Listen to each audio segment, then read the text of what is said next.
Cocaine's a hell of a drug. Sound like an old man today. All right. I can't think of an intro.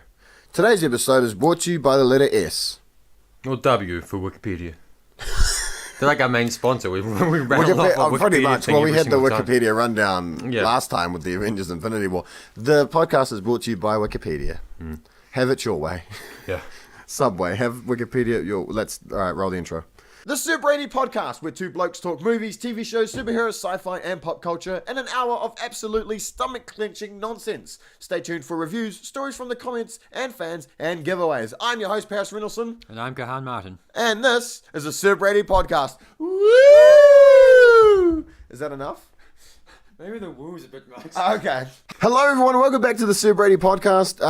We are in a different location. Yes, we are. We're not at my house this time. We're at your house. My house. Wow. It took some big encouragement to get us here. No, I don't know why. Why are we here? Oh, because I have something to do afterwards, and it's easier to get to that place from here. Point A, point B. Welcome back to the Sir Brady Podcast, where we talk about movies, comic books, TV shows, everything in between. I am your host, Renalson, also known as Sir Brady, and with me, as always, is my co-host with the most amount of woodchucking, Cahan Martin.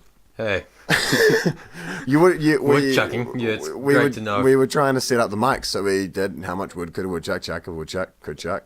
Wood. Yeah, but you won't hear any of that because I just realised I deleted it, so that comment makes no sense. Okay, so let's get into some news. Universal. Now, I was talking about this with Cahan earlier, but Universal is continuing with their monster universe. They are.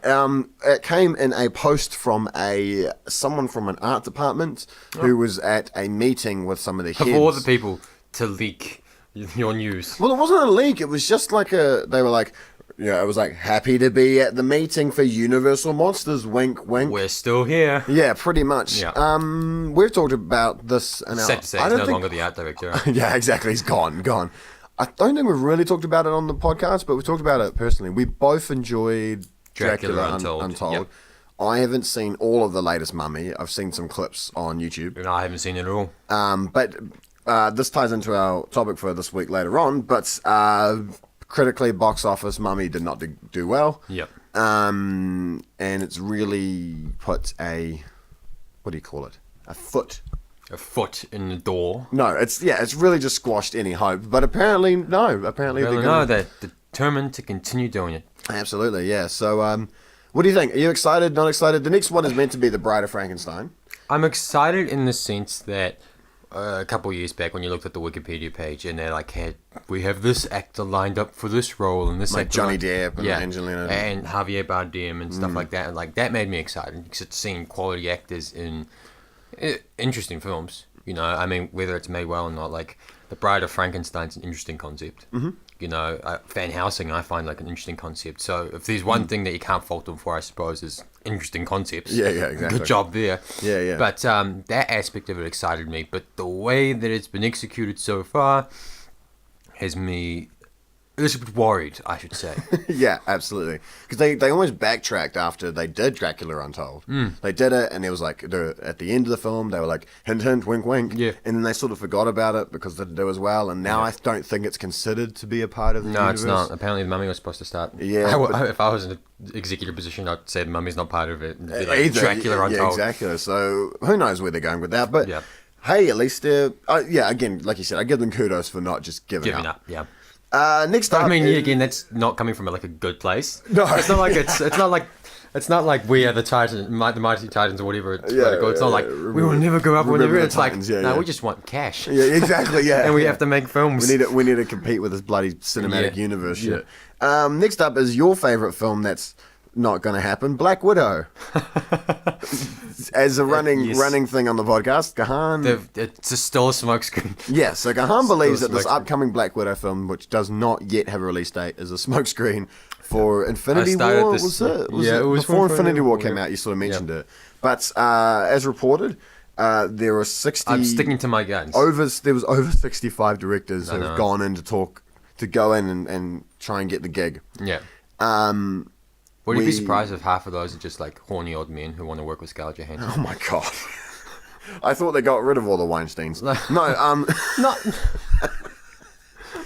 we No, I just mean hole. of like all the Marvel properties to work with. Yeah. You know, I mean, if you look at This could be a natural if thing. if you look at the Winter Soldier, then I guess Yeah. you could take like an interesting espionage take with it, but just like personally, I wouldn't necessarily want to direct a Black Widow film because it'd be so hard, wouldn't it? Yeah, I guess, I don't know, again, like, listening to the Weekly Planet talk about it and other people report on it, where do you go? You've got a huge thing like Infinity War. Yeah. Do you just go back into, like, crime? Yeah, Like, and that's why I wouldn't want to do it, is that, like, it's I think Marvel, unless done right, they're gonna fall into this problem of constantly gonna have to one up the previous thing. Yeah.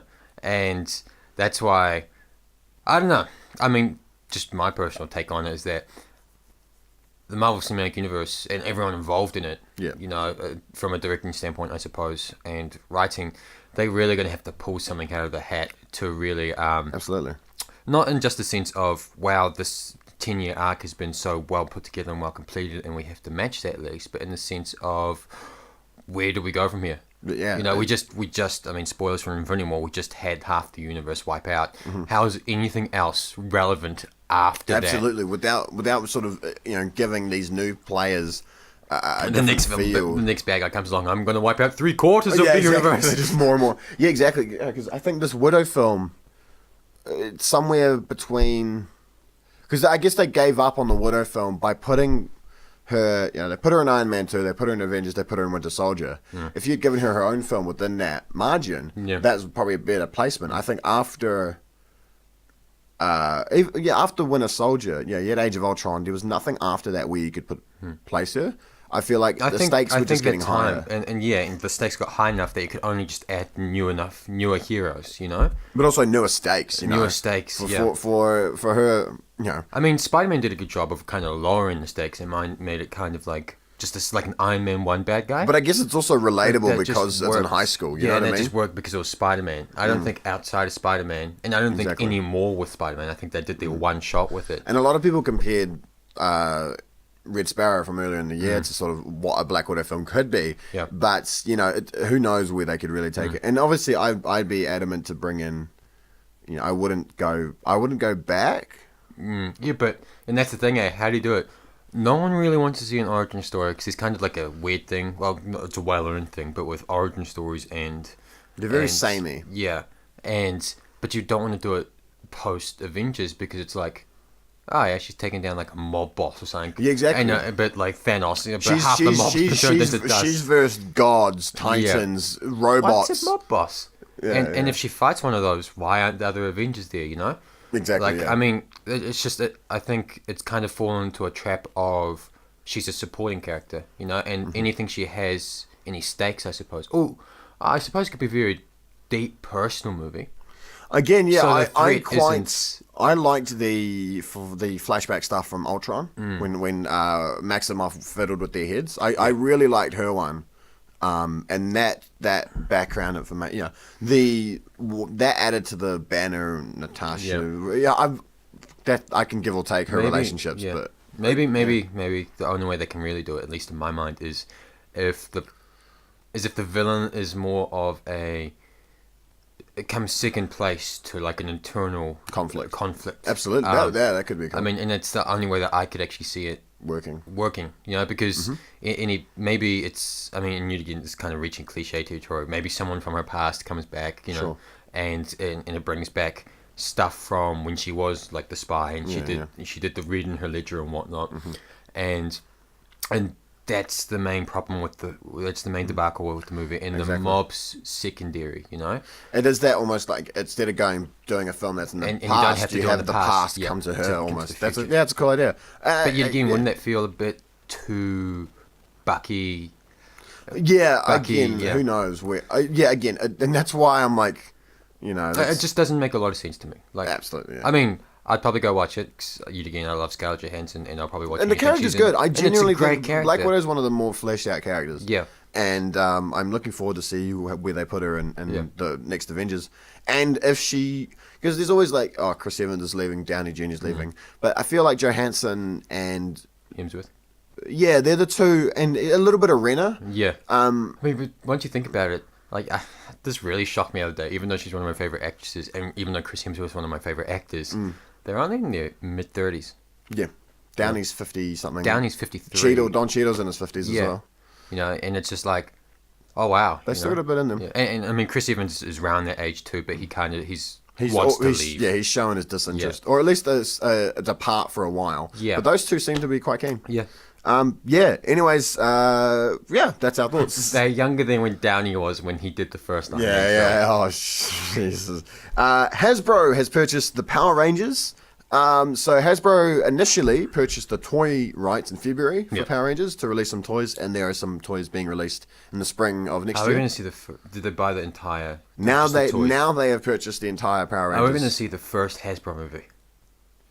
And that's a very good point. So, some people may have heard in the past, there's been the G.I. Joe, the Transformers are both under Hasbro, and there's been rumors in the past when you had Rise of Cobra and Revenge of the Fallen out, will they eventually cross over? Yeah. And now, Michael Bay's franchise, I assume, is now ended. They're supposed to end Bumblebee, isn't it? Well, the Bumblebee film is slightly separate. It's a prequel, different director. It's based before the first Transformers. Yeah. I don't really know where it's going to go. Michael Bay's involved in that, eh?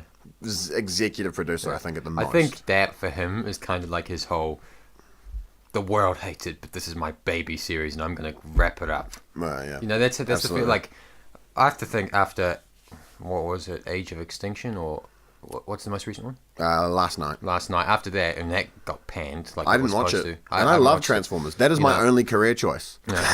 They got panned and everything. Finally, somehow hit Michael that, oh yeah, this isn't going to work. It was that box office. China didn't give a shit. Yeah. Neither did the States. So there was nothing redeeming about it, money or critics. So I think he's just kind of executively pushing this to kind of do like a prequel and wrap it all up in a bow and be like, oh yeah.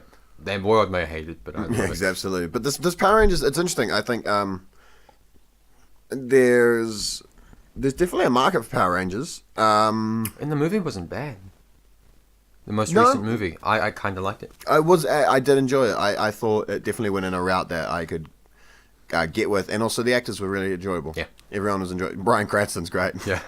But yeah, I'm interested to see. That could be a good point. They could this could be a part of them staying in the spotlight to be like, we're not just Power Rangers. Toys. Yeah, here is because they've been wanting to start a universe with G.I. Joe and Transformers for a while. Yeah.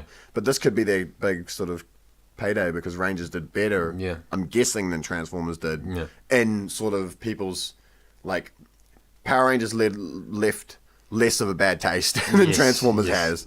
So and G.I. Joe. The first one was alright. Retaliation had all sorts of problems, both a story and. But my man Brendan Fraser was in there. Brendan Fraser. Bring him back for the money. Brendan Fraser. Love him. I'm interested. I think Hasbro. You get the right people in there at Hasbro. Yeah. Yes, again, it's just toys. Yeah. But Transformers have some great comic stories. Yeah. You can draw from source material. Even G.I. Joe's got some great other material. You draw from those. You can make a really solid set of franchises, and also. Yeah, there's plenty of opportunity with Power Rangers as well. It's a huge franchise. Sherlock Holmes. Yep. They're doing a third one. Jude Law and Robert Downey Jr. are going to be back. That's great. Do you like Sherlock Holmes in general? Do you like the character? Yeah. Yeah. I like the character. Yeah. I do. I mean, it's an old character. Yes, it's one of the first... It's a Bondish character, you know, it's been around for a very long time. It's one of those first characters that really had a fandom. Yep. So, you know, I mean, I can't say I've read any of the books or anything like that, but the interpretations that I've seen, the various interpretations that I've seen, I've liked them all to varying degrees, but by far my favourite was Downey's. And that's because I guess in a way, it was just lighthearted. Yeah. You know, and I would take... Like, and this is odd for me to say because I'm a person who really loves dramas. Right, yeah. But I would take a lighthearted film over one that makes you think and pulls you in emotionally. Sure. You know, and it's a bit odd because you kind of want a film to draw you in and engage you emotionally, but I like lighthearted, simple films because they're the kind of suited for all occasions. Absolutely, yeah. And that's what I like about the two Sherlock Holmes movies that Downey's done so far. It's a great pairing. Jude Law and Downey Jr. bounce off each other so well. It's kind of you know, looking back, you know, even though he was never kind of in the running in the first place, it'd be cool if Downey and Law were Grindelwald and Dumbledore. Oh wow, yeah. That'd be kind of interesting. That'd be you know? kind of I mean, neat. I mean, they've both been cast and like they've made the movie, but just looking back, would be like, oh, it'd be pretty neat if Downey was Grindelwald and Absolutely. Jude Law was, you know, because I love seeing them together. They have quite good They do, chemistry. yeah. You know. But no, the first one's good. The second one wasn't as enjoyable for me personally, but I love seeing Downey in a dress. So I'm keen to see another one, I think. And it is. I don't know. There's nothing that says yes, nothing that says no. Yeah, Either end. I'm just in the middle. I'm like, wait and that'll be see, cool. I'll definitely look forward to it. Mila. Mila. Guess. Or is it Neville Mila? Yes, Mila Djokovic. Mila Djokovic. Is joining another game / monster / franchise. Yeah. Her and her husband are going to be headlining the Monster Hunter franchise, which I know nothing about, but I wanted to say that because we both kind of enjoyed the films at different stages. I think we talked about this in the last podcast. Yeah. Because she was brought up on the previous podcast. Maybe. Congratulations, Mila, for being like 2 in a row. the first thing that's not Marvel to be repeated. Repeated more than that's not once. Marvel Or Star Wars. or High School Musical. To appear in more than one podcast. Yeah, absolutely. We like them. I like the first few. Yeah. I do. The first one's pretty good. The second one was, as I said before, it was like my first R13 film, Special Place, and I like the desert one, which I hear is the third one. Yes, it is the third one. Beyond that, I stopped caring. Yeah. But sure, do what you can. I like that she's found her niche. Yeah. You know, and it's just neat to see. She's getting a bit older though. It'll be interesting to see how long she lasts doing these films. Yeah, but I like it when an actor finds a niche, and it's not one that you expect. Sure, yeah. Absolutely. Like I don't think I've ever seen another actress or actor like make their career primarily off like video game movies. But also like it's like horror thriller. kind of, Yeah, it's a sort of genre within video game movies as well. Yeah, absolutely. That's a really good point. But no, those are fun popcorn flicks for me. Yeah. Like I honestly don't care if they're good or bad. Yeah. Like the Resident Evil ones were just good, turn off your brain, explosions, zombies. popcorn flicks. And again, I've accepted that video game films aren't the greatest. No. Like we've had You get your alright ones we had and you get your Assassin's bad Creed, ones. which I thought was fine. Tomb Raider was fine, and that's the problem. Warcraft, I didn't have a problem with. Yeah, but again, like the thing with the video games at the moment is just they're fine movies. They're not great at the moment. They're still on this line of I fine. don't think, and here's an interesting take, I suppose, and see if you agree with me. I don't think you can have a great video game movie. Judging by the track record, no. I don't think it's possible because, in the sense of, maybe I should prefix this, a great and original. You know, because if it's great because it's just it's a rehash of the games themselves. Absolutely. Because the games have lore and they do things that movies can't really do, which is draw on for hours and really flesh out characters. And Well, they can do that, but it wouldn't be very fun. Yes. So games can do what movies can't. So when you pick up these characters and you chuck them into movies and you give them 2 hours and you do this and you do that, you can't have a great one, I don't think, without it just mimicking the original, the source. Absolutely. And then that doesn't make an original film. So I don't think you can have a great original game movie. Without it Like, I being- think you can have okay ones. Yeah. Like friggin' Assassin's Creed was okay. You know, Warcraft was okay. Tomb Raider was okay, but they're not great. No. You know? And I just think that you can't. I mean, I'd be happy to be proven wrong. You know? Yeah, exactly, Right, you yeah. know? We should watch, like, Dead or Alive, you know, and the Tekken movie. We'll do a commentary on it while we're watching it. That'll be great. Lord of the Rings is finally sort of trying to get Weta on board again. Yeah. So the Lord of the Rings show that's It's a going to be on... $1 billion project. Yeah, it's going to be. I didn't know it's going to be that. on Amazon Prime. Yeah. Yes. And Weta is in contacts to sort of be attached again to do effects. Effects, yep. Which I'm fine with. I guess. It's sort of like they pioneered that look. Yeah. That Lord of the Rings had and The Hobbit had. They pioneered the feel of it, you know? Absolutely, yeah. When you don't have the Lord of the Rings that we got without sort of the way that the natural, it was the digital side for especially the last one. Yeah. The practical look of the orcs and things like Yeah, that. yeah, like that's all down to Weta, because coming from two people who live in New Zealand, Middle Earth is not New Zealand. No, it's not. Like the wide shots and the scenery shots. When Gandalf's frolicking through the field, yes, that's New Zealand. But like all the feel and the way that, like, there's not orcs and hobbits running around. I mean, we obviously. wish, but you know. But the feel of Middle Earth is all down to Weta, and that's a great job.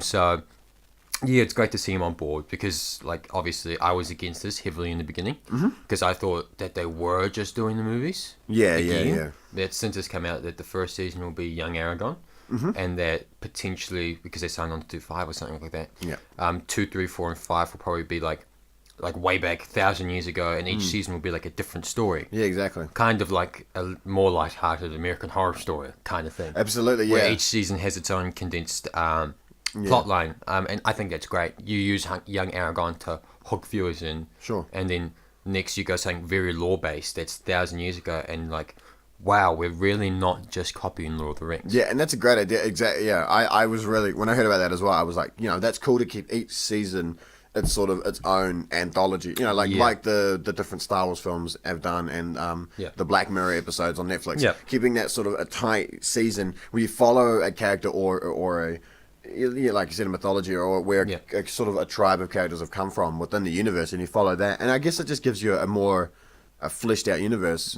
if you don't like reading. Yeah, because I mean, yet again, it's a massive universe. It is, yeah. I mean, I don't think Tolkien specifically.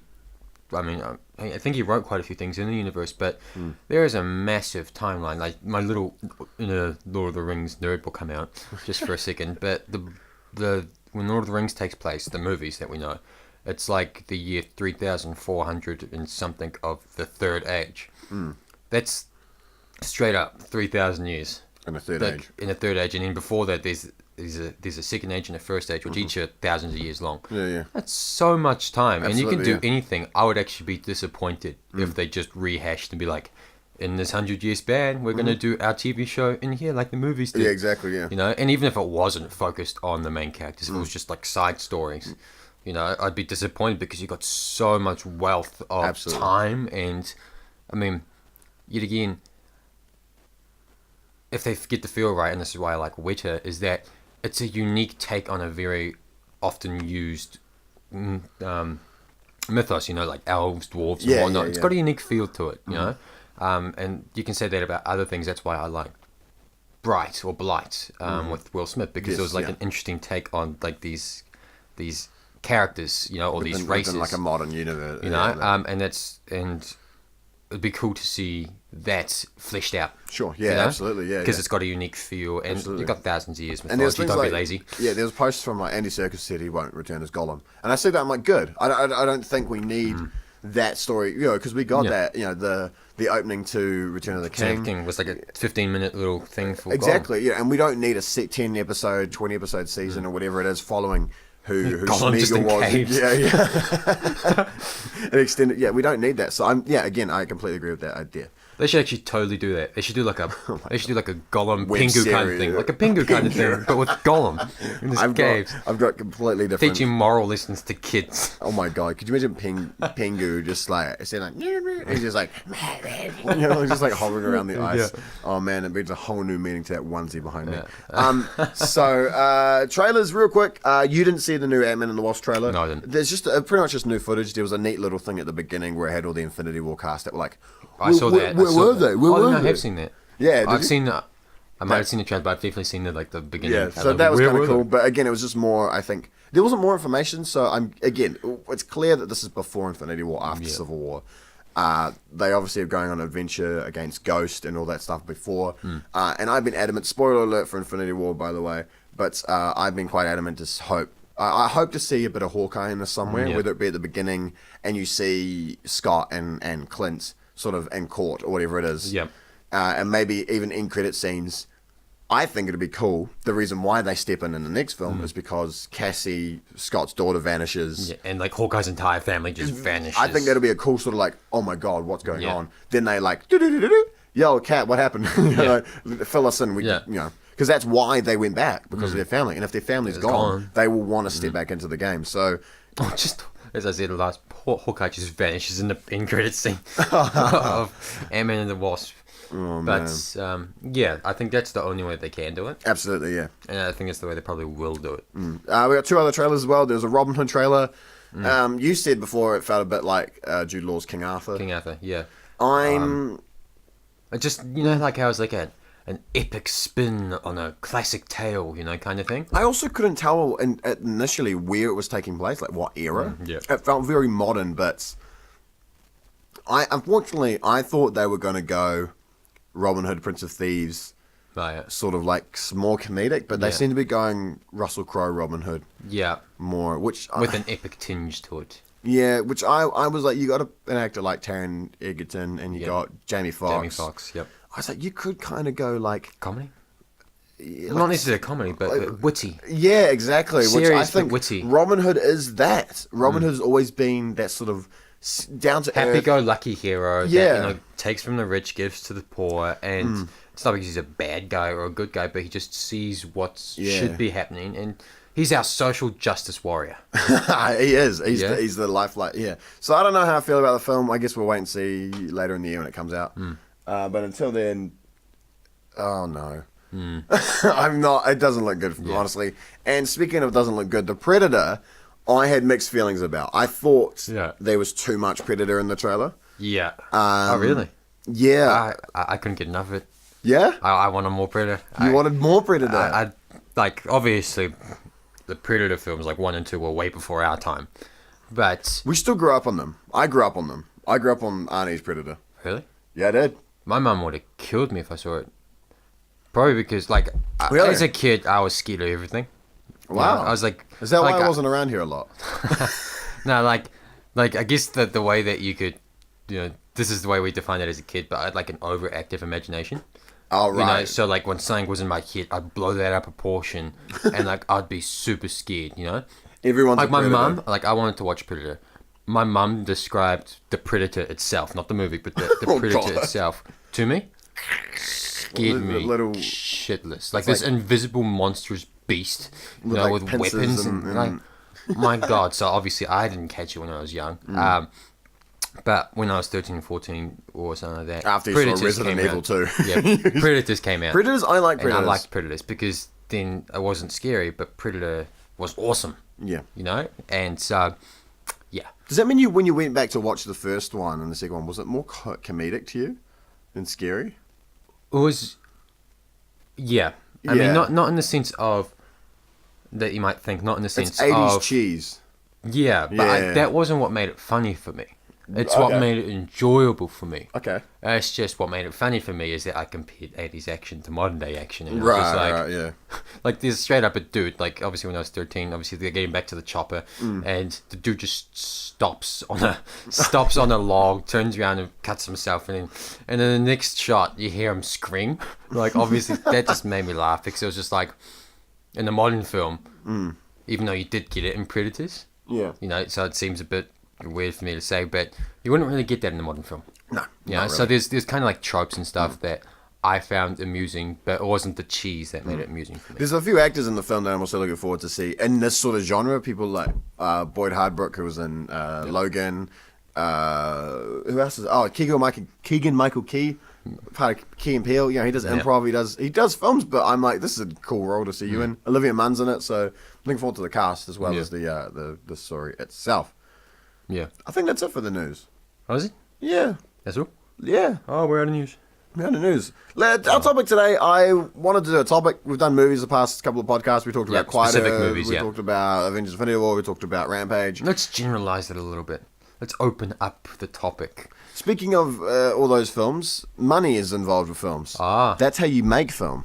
That's really? how you get a conglomerate of people together with a bit that's of a big money. word, Money. conglomerate. I learned it over the past few weeks on my essay. I used it in my essay. Money. Does your essay go conglomerate in 15 different times? Maybe. I won't. I will not hear. I will not say nor deny Only my that teacher statement. will know. Only my professor will know. Yeah, I need a lawyer present if I'm going to talk about that.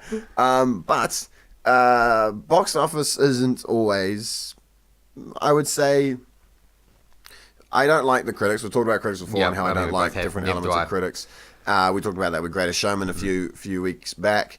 But Make box up your office- own damn mind, people. Make up your own damn mind. Box office is the other sort of main element that people look to. Yeah, if when you they- haven't got critics, then you can have box office. If you don't have box office, then you can look at critics. And Exactly. one way or another, you have something to take out of the film. Absolutely, and I've got a list here of some films that I think we should just go over quickly. And there's majority of these you can kind of be like, okay, that's why the box office sucked. Yeah. That's why they underperformed. So we're going to talk about box office bombs. Yep. We're going to start with a classic film that I think everyone should watch. If they've never seen it, then what's wrong with you? It's a great classic 90s. No, it was 2002.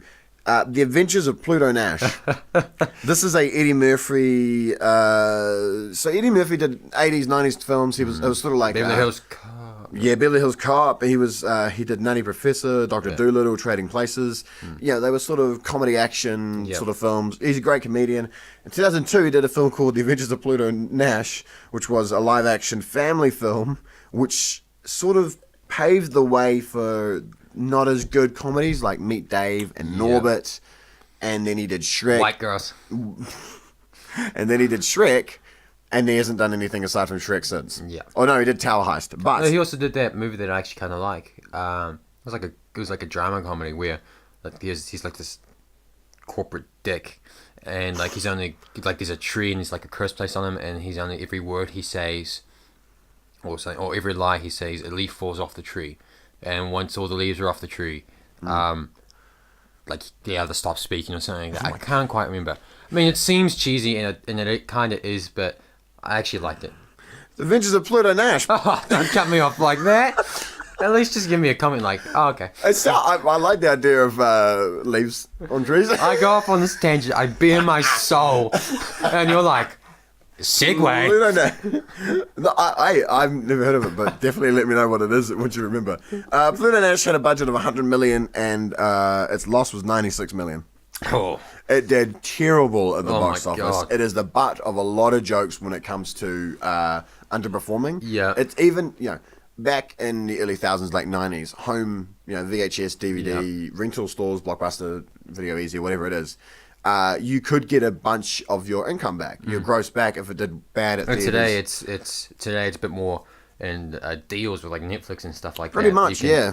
Yeah. And, but it still did terribly there. Again, I've started with a bad one. Home thing's still a thing. Home thing's still a thing. Like, home entertainment's still a thing. People still buy DVDs and Blu-ray and stuff like that. Yeah, again, but the thing Not is, as much as they used to. It's sort of a big bubble now. You've got digital download is huge now, but not pirating. Digital download. Yeah. A lot of people use iTunes, Google Play, Netflix, and they buy it on some places. They just stream it from Netflix or whatever. I got an interesting question for you. I mean, it's a bit off the tangent, but it's about money. So take the money. As a director or someone in an executive position in a film, if an actor asks for a share of ticket sales, Yes. would you give it to them? Or would you just say, here's a large chunk of cash your way? Because I think this movie's going to do really, really well. There's a very Because Downey did that. Downey Downey has did that done with that, yeah. Avengers. He said, I won't ask for money right off the bat. You give me, what was it that he asked? Like 10% Yeah, or something something like that of ticket sales. And boom, Avengers was like the third highest grossing movie of all time or something like that. And then he got like a massive payday. He did, absolutely. So obviously, an actor, you know what's going to be big and whatnot. So it's a pretty easy question to ask to an actor. Like, would you take the cash or would you ask for? From a director, if you know your movie's going to be big, would you be like, yeah, I will give you, I would give you a percentage, or I will give you here. Let's put it this way. Let's say that he asked for that in Iron Man 1, but it was Terrence Howard who asked me. Oh no! I would say no. Yeah. If it's your lead, I'm. But even in like Iron Man 1, because lead. Iron Man was a risk. Everyone going Yeah. in. Okay. So it really depends. I think I can see why they said to Downey, because he at the time he was the most loved Avenger. Iron Man 2, before Avengers came out, was the highest grossing MCU. Yeah, like before, when Avengers came out and a little bit after Avengers, Iron Man was the one that had like most people coming to the cinema, and I think he still is. But Iron Man 3 was the was first solo still- film to get $1 billion. But he was the big ticket. He was the big draw. Absolutely. He still is in some ways. And he still is. I think the others have kind of raised their position, Yeah. but he is still, if not one of the, if not the big draw, because Yeah. like he is his character and all Absolutely. that. Conversation for a different time, but. Would you? Yeah, Or I is it think all so. very situational based? No, but it is situational based. If it was Robert Downey Jr. coming to me, I'll probably Yeah. say yes. But Yeah. it absolutely depends on what the track record for that Jeremy actor. Renner comes up. Nope. Nope. But no, it's a track record of the franchise. If you're in a franchise, track record of you as a director, the actor himself or herself. But it's definitely it's absolutely Obviously, circumstantial. just a little bit of an extension. I don't want to go too on for it with, but If Eddie in Murphy the came up to me context- wanting ticket sales for Pluto Nash, I would say no. in the context of Marvel, because it's the only one we can really draw upon, because it's got a big kind of pool. What a surprise. What 3 actors would you give your percentage ticket sales to? That aren't Downey and Evans, because they're the big 2 draws. Cumberbatch, Holland, and Boseman. Yeah. Yep. I So would, Spider-Man, Doctor I'd- Strange, Black Panther. I would go Boseman because just of Black Panther. Yeah. I'd probably go. I would definitely go Star-Lord, Pratt, and I don't know the other 2. Probably I would go Holland because he's got like a massive fan base. Yeah, he does. Yeah, Holland has utilised the social media. I gave it to Cumberbatch because it's Cumberbatch. Yeah, and I was hesitant to give him that over Holland, but It's funny how neither Hemsworth, Renner, Ruffalo, or Johansson. Johansson. Johansson is up there, but none of those I was like, absolutely. I would give you a cut of my film. And I think that's because obviously you get actors because they have draw. You pay them based on that draw. And I guess this kind of ties into the news thing when Bryce Dallas Howard got paid less than Chris Pratt on the film, and there was a big outrage about it. But you pay your highest, your draw. Absolutely. The one that's going to bring in the tickets, the one that's going to put asses in the seats, Yeah. you pay that one the most. You do. You know, and that's why, in context of Marvel, why Robert Downey Jr. has like the most amount of money. And it kind of does segue back into the topic. But And again, into the you get topic. someone like Eddie Murphy, who's, he had huge His success style in was the 80s kind and of 90s. draining out, but like the 90s weren't too far gone in 2002. No, they weren't. And that's why they probably chucked a lot of movie into Pluto Nash 3D. Yeah, exactly. But again, I guess, and coming back into the sort of money thing, the movie was just bad. Like the reason why Yeah. the box office didn't work, I think, was the movie. But it was the. How was do I say bad. it? The script was bad. The humor and the acting was all really off. Yep. I felt and I remember as a kid not liking this. I've Watching seen this as a kid, it was very like everything felt like it had been pulled from a different. Like the script was from a Yeah. different place, the effects were from a different place, and they sort of just like with your fingers, and they just merged them together. Yeah. And yes, there's a solid thing here, but it's not good. It's not a good thing. You know what I mean? And it was, and and I don't like citing Rotten Tomato. It's got 5% Rotten Tomato, which is I think a courtesy. Yeah. It's not good. 5%. But when you look at a film like this and you say, oh yeah, so the box, it failed box office wise. How much money was it? So it was 100 million And- budget, and it lost 96 million. So I only made $4 million. Pretty much. Yeah. Wow, that's something that, and maybe it's just because of the genre of film, but even today, a bad film will usually, and it's probably a testament to the time, so I probably answered my own bloody question, but today, a bad film will At it will this budget, still at least this budget and with yeah, this cast. I'd still at least get Right. close to what it made. It'd still be a big loss. You know? Exactly. Like I $1 would- million yeah. loss is still a loss. Yeah. You know, you don't often be like, oh, we put $100 million into a film. Oh, we got exactly $100 million back. That's still a loss. Yeah, it is because that's of wasted the other, time. It's and the other money. and yeah. it's the other money and whatnot. So You get no extra cash back. yeah, Yeah. So that's still a loss, but only $4 million. Word of mouth must have been really bad back then because today, with like just if you put Eddie Murphy into today, and he still has the same stardom, at least Sure. he did it at the time, he'd get more than $4 million. Because enough people, and because movies are such a big thing, enough people would go and you'd get at least 15. Absolutely, yeah. But it shows you- it just shows you how you- bad it was. Exactly, and that was, I thought that'd be a good Like way the to start. first thing they did, probably everyone that came out of the like went They asked home, for a refund. They asked for a refund, and went home and they called their 10 best friends, and like, don't go watch it. Go tell your 10 best friends. Yeah, not to yeah, go watch exactly, it. and it just And filtered it down just the line. Yeah. filtered down Word the of line. mouth, like I've said this before in several videos in the podcast. Word of mouth, it's still Yeah, It's still a thing? It's still one of the major. I have not gone to films because you have said no to me. Yeah, thank you. But no, it is word to mouth. I mean, but it completely contradicts to before, as we said. Don't trust critics. Make up your own mind. Listen to me. listen to Paris. Listen to Cahan. But yeah, we haven't really got a leg to stand on now. Let's move on to, I think, Pluto Nash. I thought it would be funny to start with Pluto Nash because it's critically bad, box office bad. Yeah. We just forget about it. It's now the butt of a joke. Yep. But there are other films on the list. This next one, 47 Ronin, Wow, really? was a budget of 175 million, and its loss was 98 Oh, million. again, another piece of news. Did you see the trailer for Keanu Reeves' new movie? I did. He looks like John Wick. Yeah, and with what's her face? Stranger Things. Johnny Depp's ex-girlfriend, wife. Oh, yes. Yes. They were in Dracula together. Yes.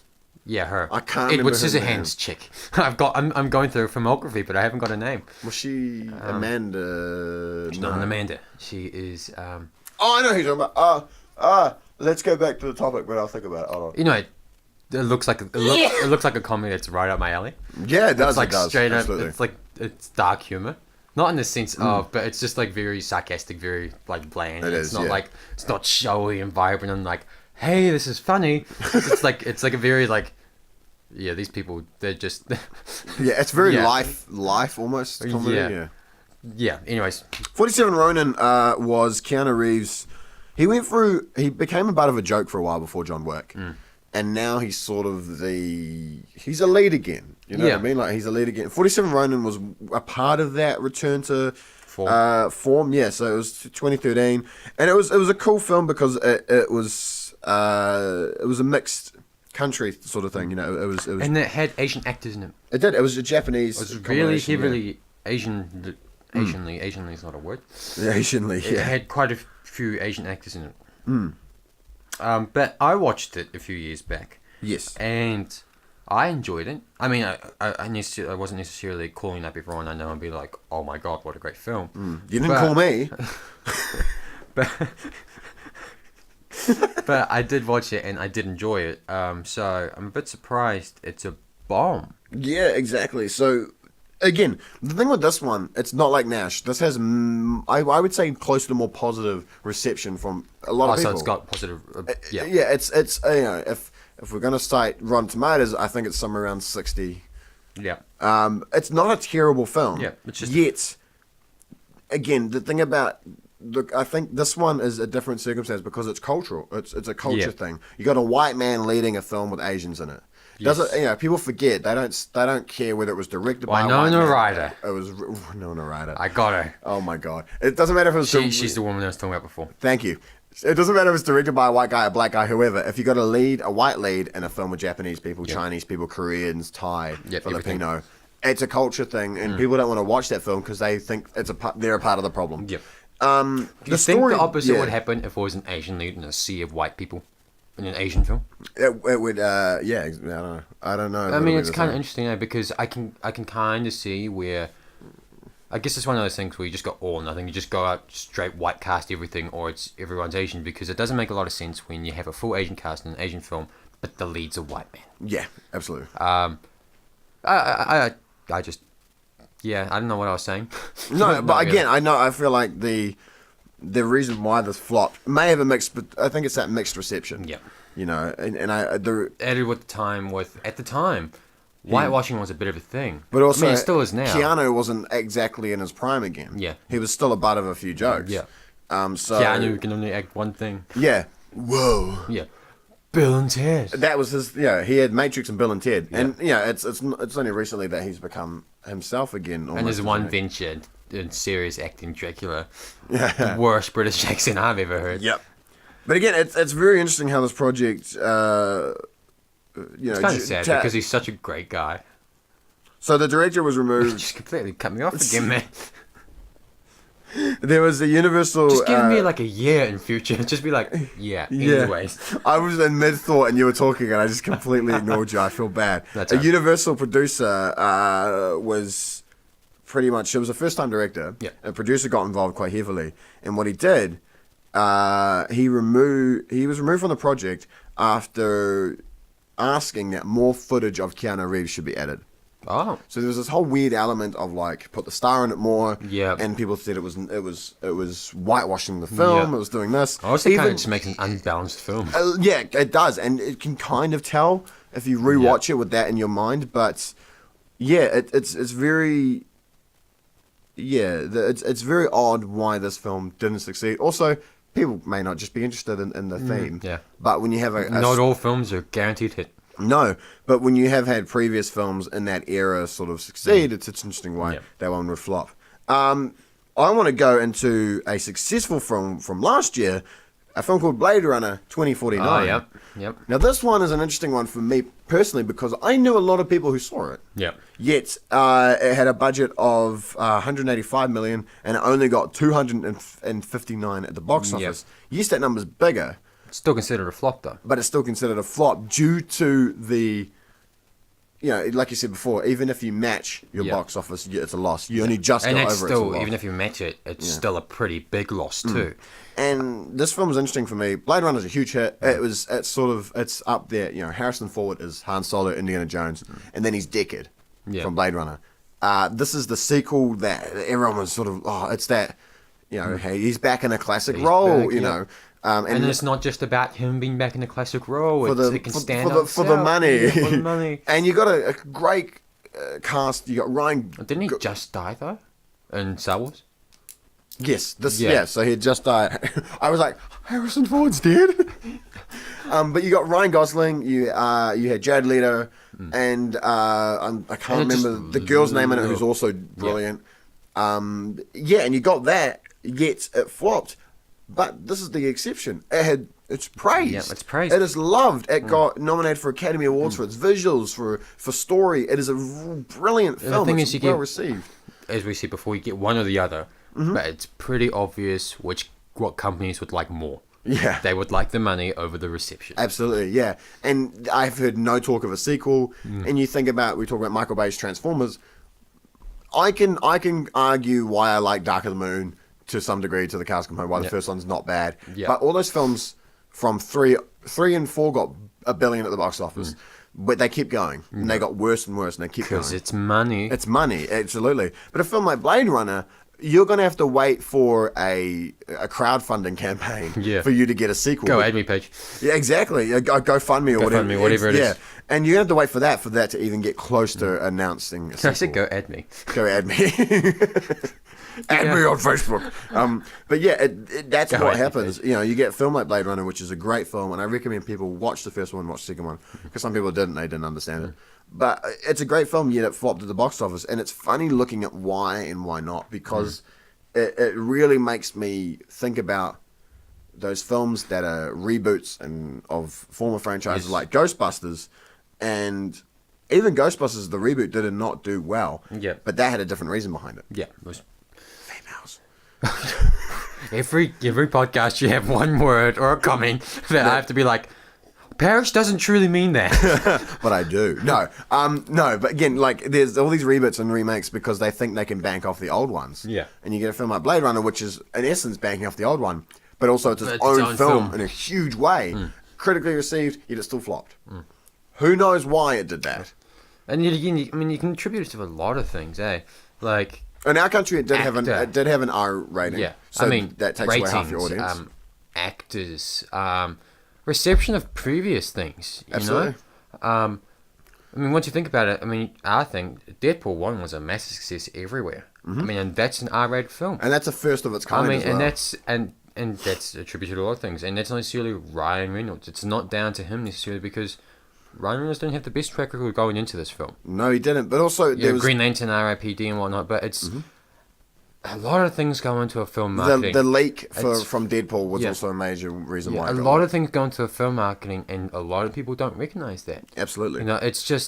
It's traction at the time. It's what fits. It's why do you think movies about social issues pop up when the social issues actually going on, or not far removed from this? About events like, what was it, the Snowden leaks? They made a movie about that, not a few years removed from it. It's because they're trying to capitalize on movements. They're trying to capitalize on what's in public's view right now. What's hot in the news, which could be a murder. And you have to think about these things when you're not a superhero film. when you're not an action film with Dwayne The Rock Johnson. When your genre is not at its peak, you have to think about this. And when you're not committed to being an indie film. Absolutely. When you're in that little space, and these are like the ones where Universal has 2 or 3 of these a year or something like that. Yeah. You got to think about these things, and they're very picky and choosy about what they are, and in turn they dedicate a budget to it. And obviously, as you can see, sometimes they get it wrong. They put a big budget to it, and it does not come back. Yeah. Because $185 million is a lot to spend on a movie. It is, absolutely. And it shows off. Like, the thing about the difference between If Pluto that and movie Nash, was $50 million less and got the same money back, it would be a relative success. Yeah, but you think of a film like Pluto and Nash where the effects, they had the money, but the effects look crap. Yeah. And Blade Runner had a similar amount of money, but they used it in a better way. You know what I mean? And they used it to benefit their film, but no one went to it. And I can't say it's the ads that didn't, there's still 3 buses in town that have Blade Runner on it. Yeah. Like the advertisement for the Blu-ray or whatever. Come to Wellington, you'll see promotions for movies about 2-3 years old. Yeah, exactly. There's a Matrix one somewhere. Ben-Hur from the 60s is on a bus. But it's not the advertisement. It's not this. So it's kind of odd. New Zealand have cinemas in the 60s. Yes. We also had running water in the 60s as well. I don't mean it like that. It's just that New Zealand's not America. The embassy's been around. The embassy in town's been there since the 50s. Okay, there you go. So yes. Hey, I wasn't too far removed. It's a great time for me. Yeah, and last week we recently got the transmission from the moon. So, shut up. Finally, I'll do a couple more before we get into... Is the wheel of the thing yet? I rode a horse here. It's that. Before we'll do a couple more. Mars Needs Mums. This was I haven't even heard of that. Okay, so Mars Needs Mums was a film that was the first time a fully digitally animated motion capture film. It was before Tintin, before they did it for Tintin. Oh, I have heard of that. Exactly. And I saw it at a holiday program. I haven't watched it. I saw it in a holiday program when I was quite young, and I remember watching it thinking, what the hell is this? So this is, so this is a Disney film. A Disney fail. Associated Is fail. that what you're saying? A Disney fail. Yes, Disney can do that. You don't hear that much Disney these can days. do that. What I found interesting about this film was the reviews weren't great, but they weren't terrible like the Emoji Movie. Like, it's that sort of separation. Yeah. The Emoji Movie got a shit ton of money, even though people said it was bad. Because it's, as I said before, it's traction. It's capitalizing on Bingo. what's big at the time. Even though motion capture... I mean, there weren't emojis 20 years ago, but like 2012, the Emoji Movie done well then. Emojis existed. They did. But again, the emoji has sort of... It's gone above and beyond. You have people eagerly waiting for new emojis these days. You do. And it's just like... I mean, that's a comment on our society and what's it's a culture thing. But yeah, I mean, you got to have smart people. It's like those people who waited for Pez dispensers in the late 90s, or Blades. You just gotta have smart people at your head offices. You do, and usually it's old white people. But speaking, now it's a racial thing. But no, things like Mars Needs Mums, again, it proves that Disney can flop in a different scenario, and they were using motion capture at sort of.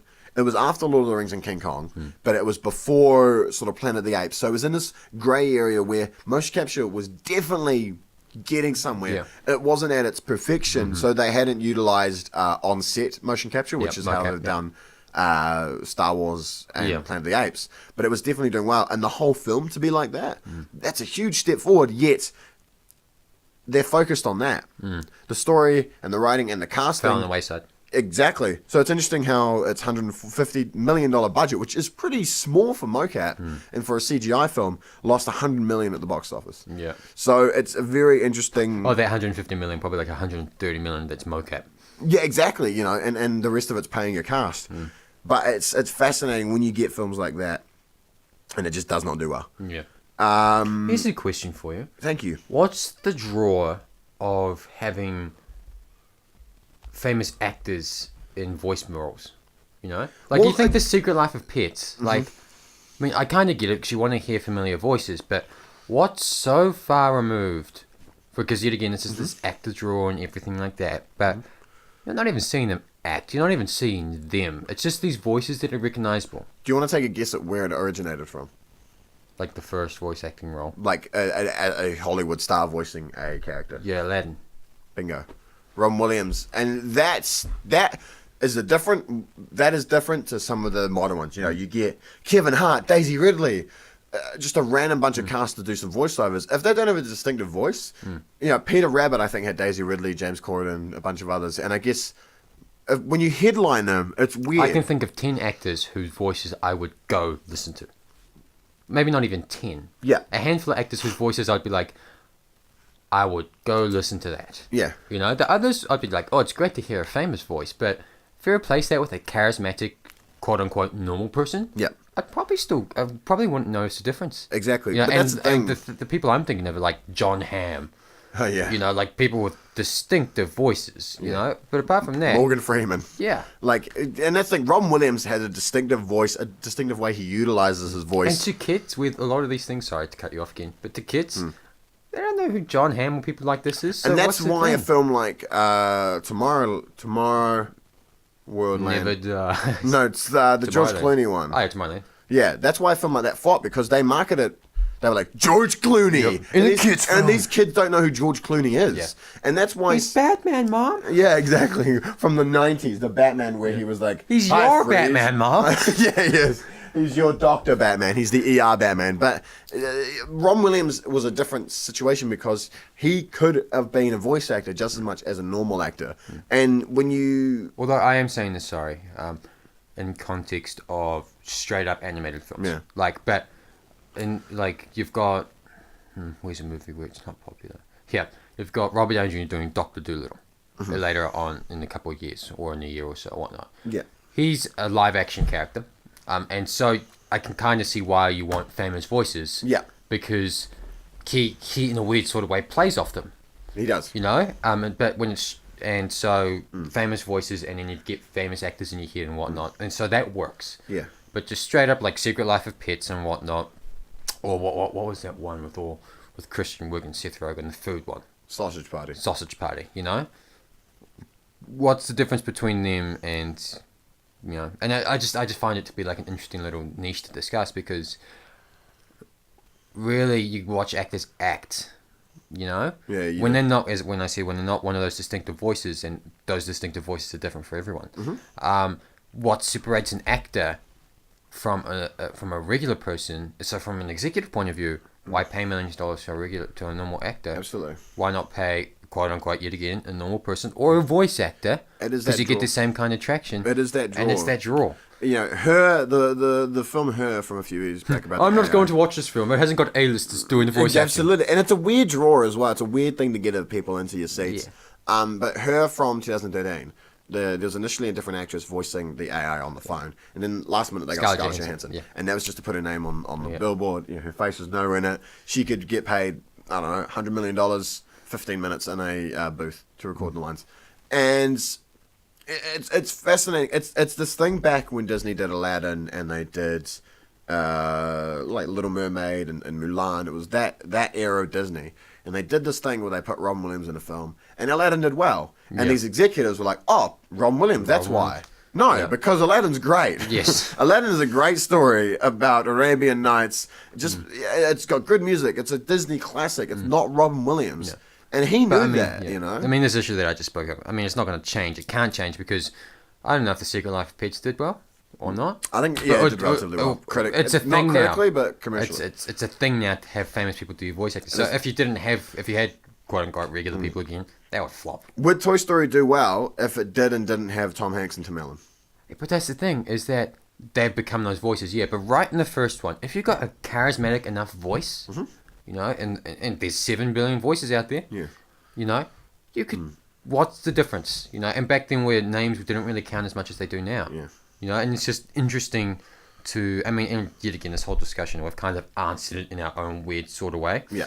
But it's just one of those things where it's like, they're not acting. No. You know, so why do you have to have actors? Yet again, we've answered this, but it's a cool little thing to talk about. Yeah, and again, like you get actors like Kevin Conroy, who's played Batman in the majority of media. Well, and what he's a voice. recognizable, and he's a voice actor. You get Tara Strong, who does Harley Quinn, and all sorts of other people. You know, she's one of And those. she does Twilight Sparkle. Yeah, I know. She's in these different universes, and that's their job. Thank you, thank you, Inya, for letting me know. It's so it's fascinating when you hear you get an actor in these roles.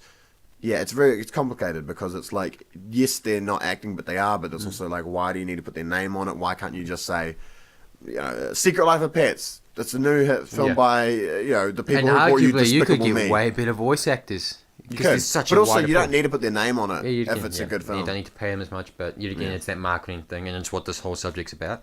Exactly. That's why they do it. Yeah. So thank you guys for listening to that random whatever this topic was this week. When we talked about it and answered our own questions multiple times. It's time for What we watched what when you you were were listening. listening. I forgot what the know. segment's called. And you tripping me up. What we watched when you weren't listening.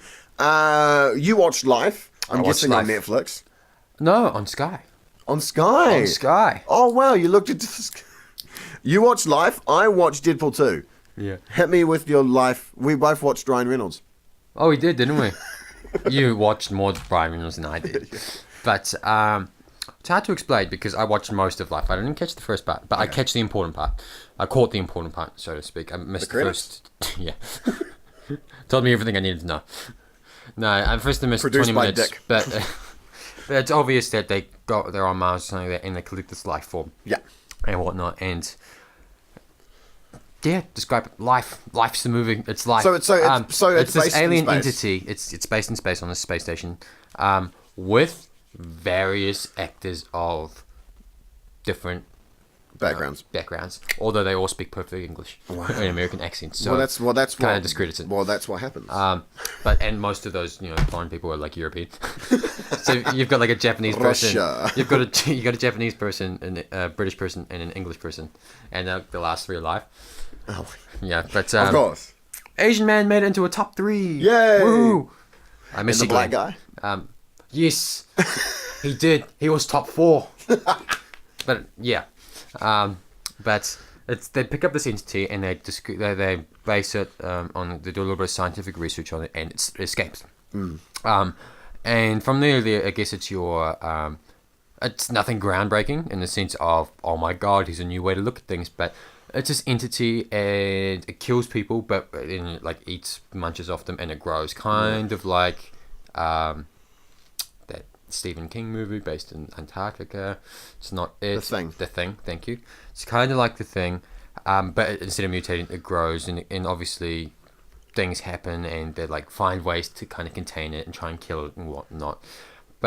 And it's nothing in the sense of it asks an ethical question that hasn't been asked before, but it's one of those high production films that's not so high production that it's ridiculous. Yeah. That it's got nice visuals and that its acting is really competent.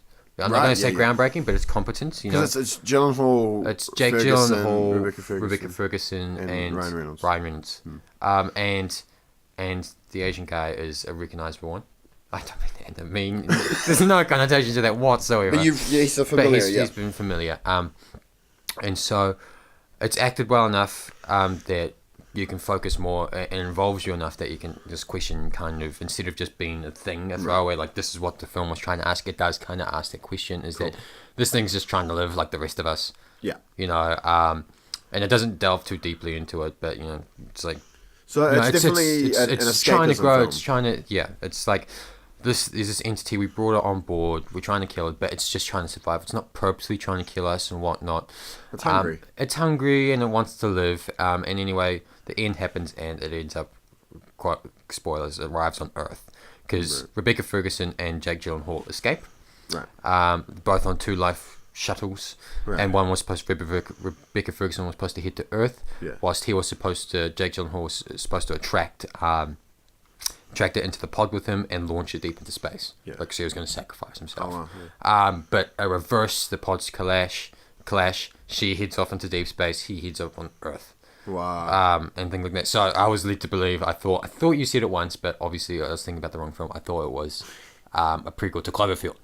It's similar to. It's very similar to Cloverfield in a sense, and yet again you can kind of ask the ethical question that I suppose even though I haven't watched it.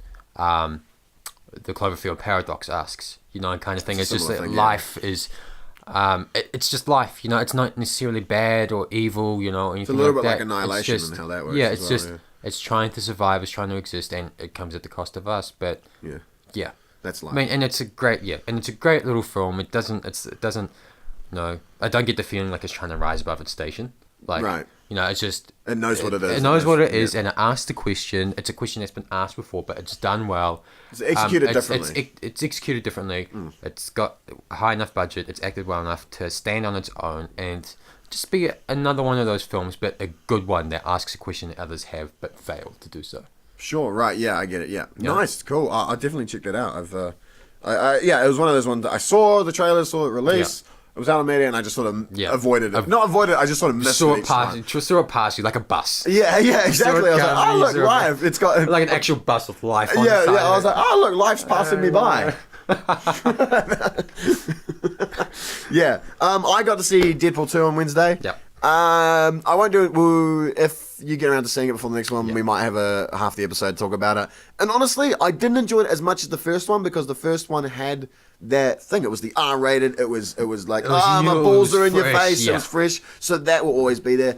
Did it have the fear that we had? No. That it was going to go in the wrong direction with the comedy? It went the other way. The way that we liked. Yeah. Very good. So it did well in that sense. It's not that I didn't like it. It's just it wasn't. I still like the first one to this one, but it's still Deadpool. Yeah. It's Deadpool. Ryan Reynolds. This is his role. Yeah. He's great in it. There's some really funny cameos. I mentioned some of them. Then I won't mention them now. Like X-Men 2 to X-Men 1.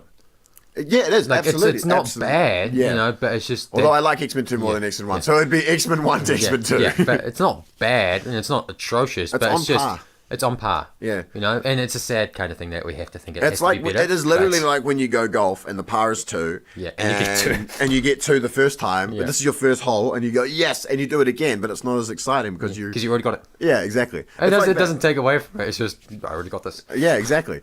But no, Julian Dennison, the Kiwi boy's relatively good in it. Josh Brolin is great. It's funny, being from little old New Zealand, whenever a New Zealand actor makes it in a big movie, we're like, don't screw it up, don't screw it up, don't screw it up, don't screw it up. Well, Give us a good name. They kept his accent, which surprised me. That's pretty neat. He has his Kiwi accent, and there's not many jokes. They've had a couple of New Zealand jokes. Oh, yeah. But it's really solid. I definitely enjoyed it. And no, definitely go see it. I'll tell you a funny story. So I went and saw it with my friend Logan, who has been in some of my YouTube videos. And we were sitting down about 45 minutes into the film. Well, it's well started by now. This family of 3 wanders into 2 rows in front of us, and excuse me, and they're looking around, and this row's full. There's 1 seat empty. Is this row F? And I was so distracted. I don't remember what was going on screen. I was so distracted. Like I was like, people scream, people. No, you've got my attention now. I'm curious. And she was like, "Is this row F?" And the guy in the seat was like, "It's F." But he was like, yes, but I'm definitely in my seat. Yeah. This is not your row. One of those debacles. And then she was like, well, I'm pretty sure. And then they stopped, and she sort of turned around, and I think she realized the film was clearly on.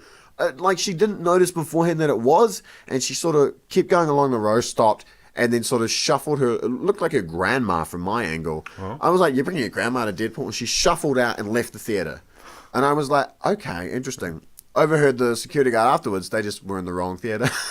And I was cracking up because it distracted the hell out of me. It was like, excuse me, is this row F? How do you look, like, you go watch a film because you know what it is. How do you not look at the screen and be like, wait, that's not Dwayne Johnson? Yeah, exactly. You know? Where's Rampage? Yeah, exactly. You know, Thanos looks different. Yeah, it's that weird thing where it was just like, and the cinema's dark. We all know, you go into the theater, even when the trailers are playing, there's still that little bit of light on, so you can see your seat. The theater's pitch black, the movie's clearly on. Straight up, people out there. If the movie's been playing for about 5 minutes and there's people in your seat, find a different seat. Or if it's been playing and you're late, to my knowledge, you can in New Zealand. Well, maybe just don't buy a ticket. In New Zealand, you can get a refund. Yeah, you can actually get a refund at the counter. Oh really? Yeah. Oh, that's neat. So do that. Don't interrupt me in my theater experience. And I've talked about this before, how I don't like certain things in the cinema. I'm not going to get into a rant about why I hate people clapping. Yeah. They clapped at the end of Avengers, and I fucking hated it. You clapped at the end of Avengers. I clapped in the credits. No, you cried through the credits. No, I clapped. Robert Downey Jr. No, I clapped in the credits because it said this film is special thanks to New Zealand government. Yeah. And I'm always like, yes, New Zealand made it. No, that is why. Also, and you walked out of the cinema singing a bloody song. What did I sing? Was it na na na yes. na? Oh my god. Hey. You definitely want to take me to the cinema. Anybody who's listening, you should definitely take me. Also, I've spoken about this previously. I finally finished watching The Wire. Yay. It's one of the best TV shows. People say it's one of the best. I can agree. It is definitely a great show. It's realistic. I've talked about this before. David Simon, the creator, was a real former homicide detective in Baltimore. Yep. So he's taken real elements from his life as a detective into the show. Super accurate. It's got great acting, awesome representation, and it's also a part of the America that I've heard of and I know of, but seeing it in detail gives me a completely different perspective, and I recommend it. And it's a tight show. It's 13 episodes. The first 4 seasons, 13 episodes. The last season, 10 episodes. And it's 5 seasons. It's a tight show. If you like a show that it starts and it ends, and there's no like boring mid-season anywhere, this is a great show for that. And I think it's great. 1 minute now. I've got a little bit of time. We've got a bit of time. Let's do a recasting. Let's do a recasting. All right. Do you actually have one in mind? Recast Stargate. Recast Stargate. Because we've got Stargate right in front of us. I don't remember Stargate enough don't to do that. Oh, dang it. We need to sit down and watch Stargate. Okay, let's not recast someone. Let's cast someone. Okay, let's find something that hasn't been cast yet. Okay, how about this? Harry Potter's parents and the Marauders. Let's cast them. So young, like James Potter. Young James and Lily Potter. Yeah. That's a good one. All right, so because it's probably going to happen. Yeah, absolutely. So we've got, for you guys familiar with Harry Potter out there, we've got young Lily Potter, young James Potter, young Sirius Black, Remus Lupin, and Peter Pettigrew. Okay, so let's do this let's take this a bit seriously. Let's go with acting ability but not acting ability in the sense of they're a good actor so they can do everything, but it's like them, So it's like the character represents who they are in real life. Yeah. I would be interested to see Taron Egerton from Kingsman as Peter Pettigrew. Peter Pettigrew. I think he is a very capable Mr. Pettigrew. Young actor. Yeah. And I am very interested to see if he could pull off a slightly more snobberish, cowardly role. Yeah. So that's pretty neat. So like Peter Pettigrew is the coward. He is the coward. He's the coward. He saw out his friends doing evil bastard and died. Okay, so that's my... Do you disagree? Do you... No, I like that. Cool. Okay, so we've got Remus, we have Sirius, and Lily and James. I'm trying to keep to JK's thing where it's you just cast British people. Yeah, fair enough. I can't not cast a British person. Who else is definitely in that? Who's that guy? The guy that was Prince Caspian. Yes. Oh, he was also in The Punisher. Guy who was, and he's also in Westworld. Yes. Hollywood tried him and it kind of flopped. I liked him though. Let's see if I can get him. I'm trying to think of someone for Lily at the moment. Because we're saying Lily, I'm thinking Lily Cole. I'm like, hi, Lily Collins. Sorry. Prince Caspian, Prince Caspian. This has been spelling with Cahan. Ben Barnes. Ben Barnes, yep. Ben Barnes. I think he could make an interesting... And the thing is, he can kind of fit all three. Like Remus, Sirius. But I think he could be a pretty good Lupin. Lupin? Yes, yep. Like he could be very quiet and very reserved. But he's almost got like this... Like, there's a past. There's a past. And he's kind of like hiding something almost. I think it'd be pretty neat. Yeah. And he kind of looks the part. Kind of like... Doesn't he look like a young Remus Lupin? Yeah. Like you think of old Remus Lupin and you think of him younger. He's tall, he's slightly lanky, and I think that could be like an interesting little take on and having him be possible for all three of them, having him chucked in for just Remus Lupin. Yeah, that'd be pretty neat. That'd be cool. Okay, so now we got Sirius and we got Lily and James. Yeah, but we got to go young because I was going to say Johan Griffith for James, but and I'm not talking about modern day, but 2004. But No, if I Lily and James. you got to go younger. You got to go on the younger side. Yeah.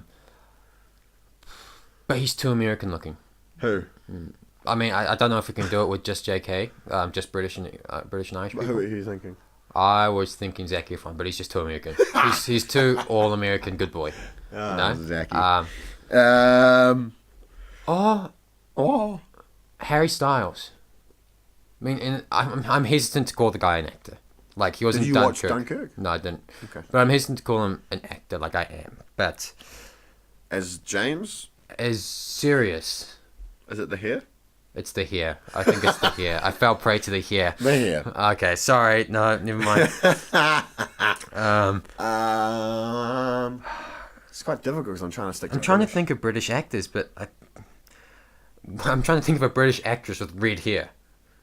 Red hair? No, she's American. Jenny, bring Bonnie right back. Except as Inception. She's Harry's That makes- mother and his wife. That makes it so weird. But, oh my god. What about Amelia Clark? Aaron Taylor Johnson. Aaron Taylor Johnson.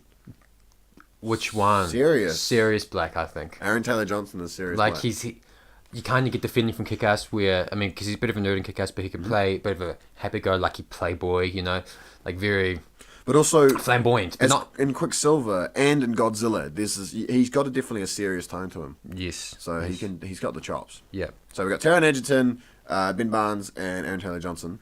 We're looking for a James and Lily still. Red-haired British. Karen Gillan. Yeah, that's a good one. Scottish, but No, but she's within the definitely realms of Great got Britain. the Europe in general. Yeah, Yeah. yeah. Karen Gillan. Karen Gillan. And I'll play James. we like you because... But she's the only red-haired British woman I can think of. And how about this?